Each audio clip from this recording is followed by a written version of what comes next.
Alhamdulillah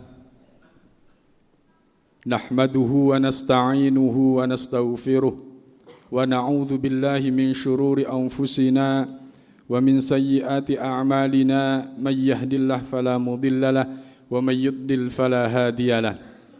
Asyhadu an la ilaha illallah wahdahu la syarika lah wa asyhadu anna Muhammadan abduhu wa rasuluhu la nabiyya ba'dah. Allahumma salli wa sallim wa barik ala nabiyyina al-karim wa ala alihi wa sahbihi wa man tabi'ahum bi ihsanin ila yaumiddin. Faya ayyuhal hadirun usikum wa iyaya bitaqwallah faqad fazal muttaqun ittaqullaha haqqa tuqatih wa la tamutunna illa wa antum muslimun. Wa qad qala Allah ta'ala fil Qur'anil Karim A'udzu billahi minasy syaithanir rajim. Bismillahirrahmanirrahim. Ya ayyuhalladzina amanu taqullaha wal tanzur nafsum ma qaddamat lighad wattaqullaha innallaha khabirum bima ta'malun. Hadirin jamaah Jumat yang dimuliakan Allah, marilah kita bersama-sama meningkatkan mutu, kualitas dan kuantitas keimanan dan ketakwaan kita kepada Allah.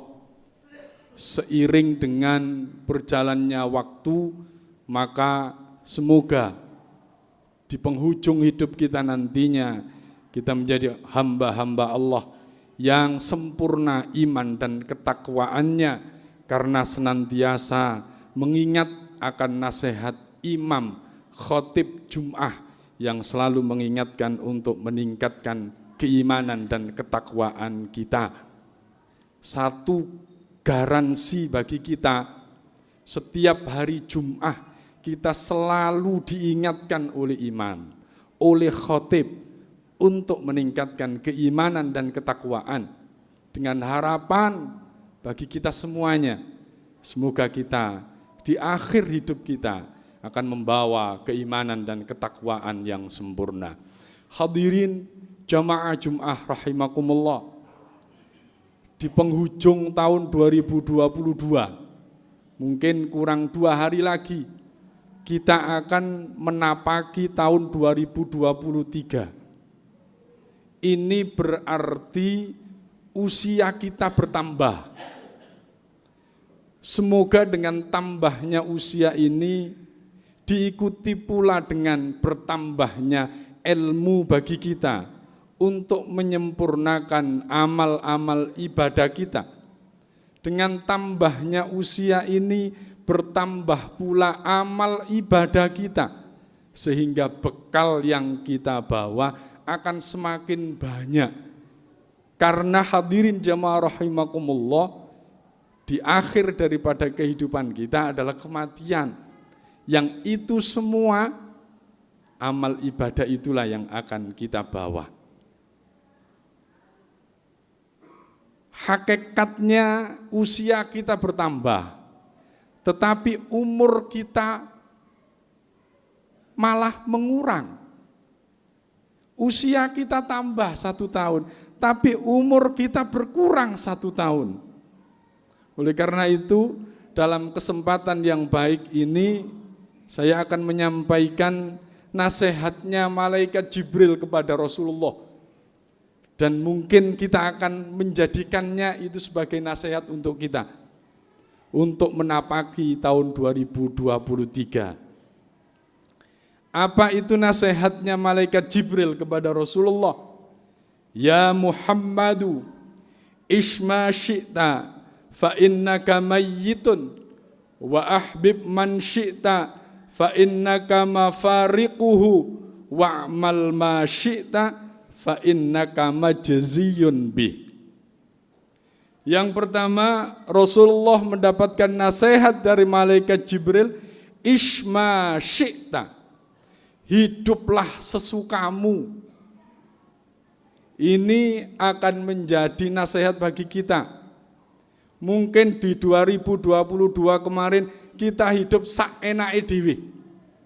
Mungkin kita tidak mengikuti jalan yang dijalankan oleh Allah dan Rasul-Nya. Mungkin kita jauh dari harapan kebaikan yang dituntunkan oleh baginda Nabi. Sebab apa? Memang hidup ini adalah sebuah pilihan. Panjenengan boleh memilih jadi orang baik, boleh memilih jadi orang jelek.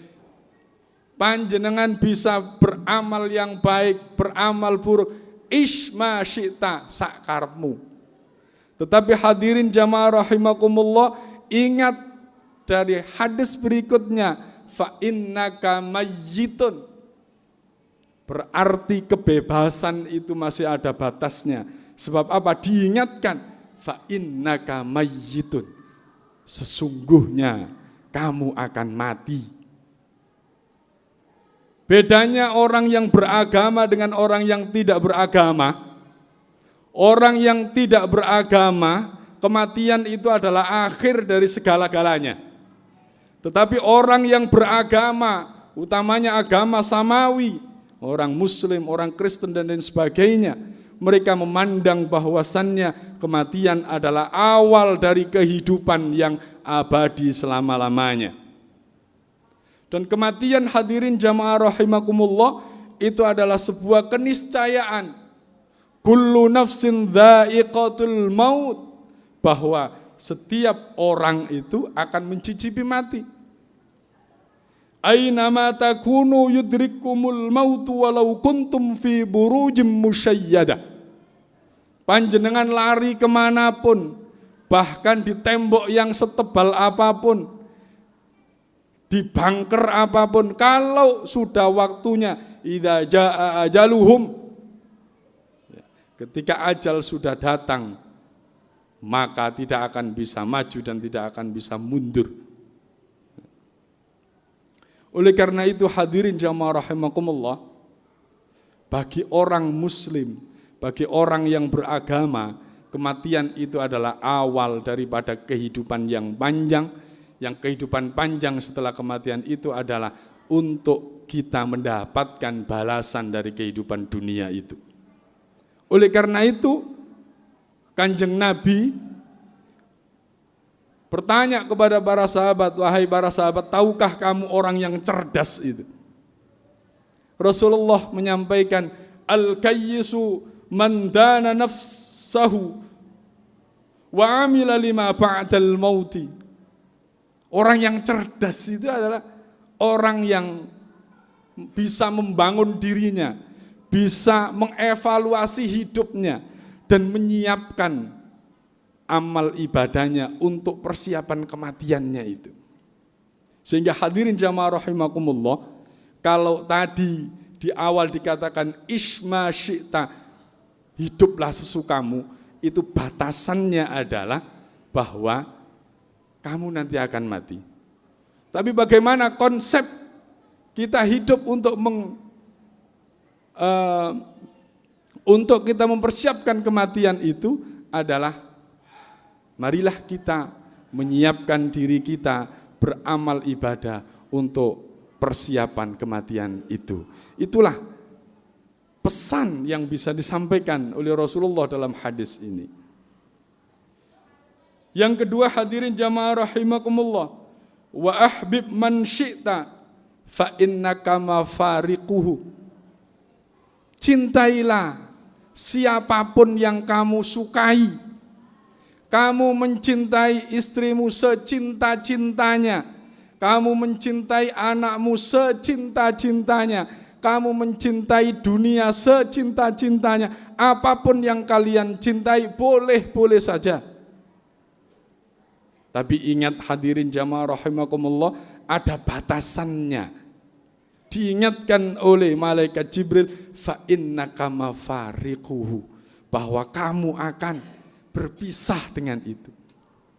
Kalau kamu tidak akan berpisah dengan itu, mungkin seseorang itu akan memisahkan dari kita. Sehingga kalau kita berpikir cerdas, maka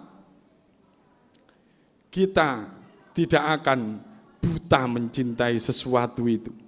Kadang kita saking cintanya kepada istri apapun yang diminta istri diberikan. Bahkan dengan cara yang kotor pun akan dilakukan.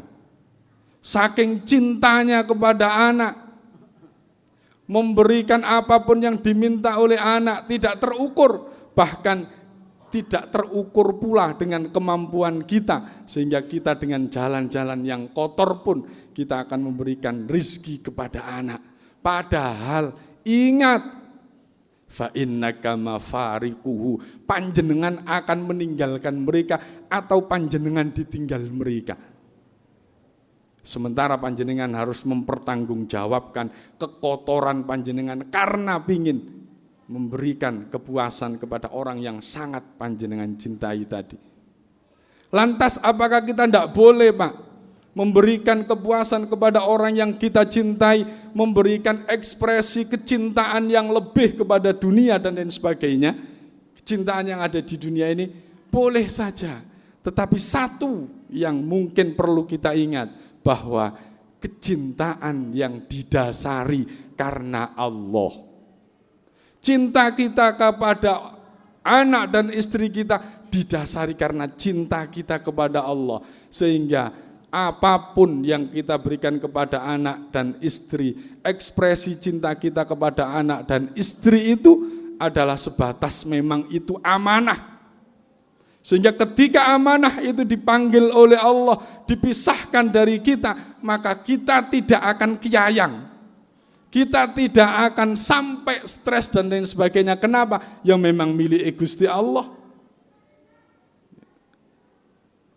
Dan kita pun juga akan membatasi diri ketika kita tidak mampu. Setelah kita berusaha semaksimal mungkin ternyata kita tidak mampu. Dan jalan Allah memang kita harus demikian.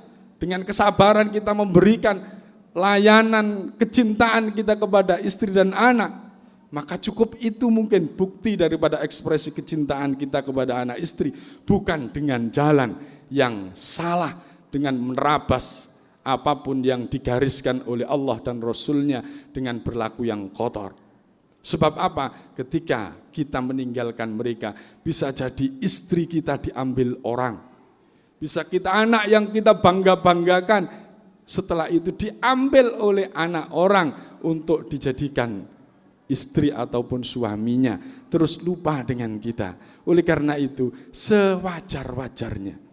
Sehingga hadirin jamaah rahimakumullah, marilah dasar kecintaan kita itu adalah dasar karena Allah. Bahkan hadirin jamaah rahimakumullah, Rasulullah sallallahu alaihi wasallam itu menyampaikan di dalam hadisnya, ada 7 golongan. Yang 7 golongan itu akan mendapatkan naungan dikala hari kiamat, tidak ada naungan perlindungan kecuali dari perlindungan Allah. Siapa itu? Rajulani tahabba fillah ijtama'a alaihi wa tafarraqa alaihi. Ada 2 anak manusia yang saling mencintai. Mereka bertemu, mereka mencintai karena Allah, dan mereka berpisah karena Allah. Dasar cinta karena Allah itu dirindukan oleh Allah dan akan mendapatkan hadiah dari Allah berupa perlindungannya. Hadirin jamaah rahimakumullah, nasihat yang terakhir adalah wa'mal ma syi'ta fa innaka majziyun bih. Berbuatlah sesukamu, karena sesungguhnya engkau akan diberi balasan karenanya. Yang terakhir ini, marilah kita hadirin jamaah rahimakumullah, dan mungkin sudahlah kita lakukan, melakukan sesuatu, bekerja saenak dewe. Dan memang tidak apa-apa, wa'mal ma syi'ta, berbuatlah sesuka hatimu. Tetapi ada pembatasnya. Fa innaka majziyun bi, panjenengan akan dimintai pertanggungjawaban apapun, sekecil apapun yang panjenengan lakukan. Kalau kita tahu seperti ini, maka ketika kita mau melakukan sesuatu pasti akan kita pikirkan dampaknya, baik buruknya untuk kita. Sebab apa? Semua yang menimpa pada diri kita baik di dunia maupun di akhirat, itu karena apapun yang kita lakukan di dunia. Tapi hadirin jamaah rahimakumullah, jangan khawatir dan jangan remehkan amal-amal kecil panjenengan yang baik-baik. Dan jangan pula sombong karena amal-amal kebaikan yang besar. Sebab apa? Kita tidak tahu dari sebab mana Allah ridho dengan amal-amal kita itu. Sehingga apa hadirin jamaah rahimakumullah? Dengan ini maka kita harus melakukan semua apapun yang kita lakukan itu hanya untuk Allah. Dan kita pertimbangkan baik buruknya untuk kita, untuk masyarakat, dan yang terakhir adalah untuk Allah. Dan ketika itu kita lakukan, maka Allah tidak akan menyia-nyiakan sekecil apapun amal ibadah kita. فَمَنْ يَعْمَلْ مِثْقَالَ ذَرَّةٍ خَيْرًا يَرَهُ وَمَنْ يَعْمَلْ مِثْقَالَ ذَرَّةٍ شَرًّا يَرَهُ. Sering kita dengarkan ceramah-ceramah para ustadz. Dalam sebuah kitab Usfuriyah dikatakan Umar radhiyallahu an itu beliau masuk surga setelah dimimpikan oleh sahabatnya itu disebabkan oleh apa? Amal yang kecil, menolong burung pipit. Imam Ghazali itu dimimpikan oleh sahabat-sahabatnya setelah meninggalnya, beliau mendapatkan karunia yang luar biasa di alam akhiratnya itu karena menolong hewan yang kecil, lalat yang meminum tinta yang akan dibuat menulis kitab-kitab beliau. Bahkan ada seorang yang dari profesi kurang baik menolong anjing yang kehausan, diberi minum, bahkan dia di akhiratnya mendapatkan ampunan oleh Allah karena menolong itu. Hadirin, menolong makhluk Allah yang remeh menurut kita, bukan manusia, itu saja mendapatkan pahala yang luar biasa. Apalagi kita yang rela, ikhlas memberikan kebaikan kepada sesama manusia.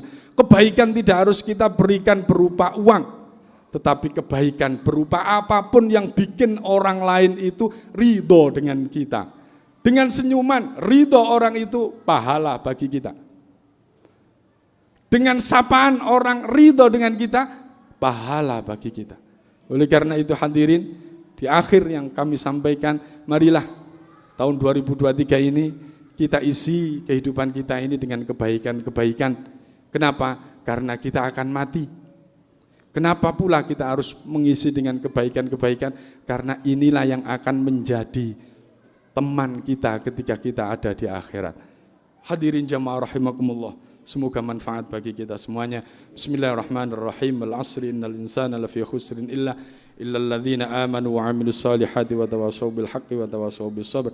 Barakallahu li wa lakum fil Qur'anil 'azim wa nafa'ani wa iyyakum bima fihi minal ayati wadh-dhikril hakim wa taqabbalallahu minni wa minkum tilawatahu innahu wal ghafurur rahim.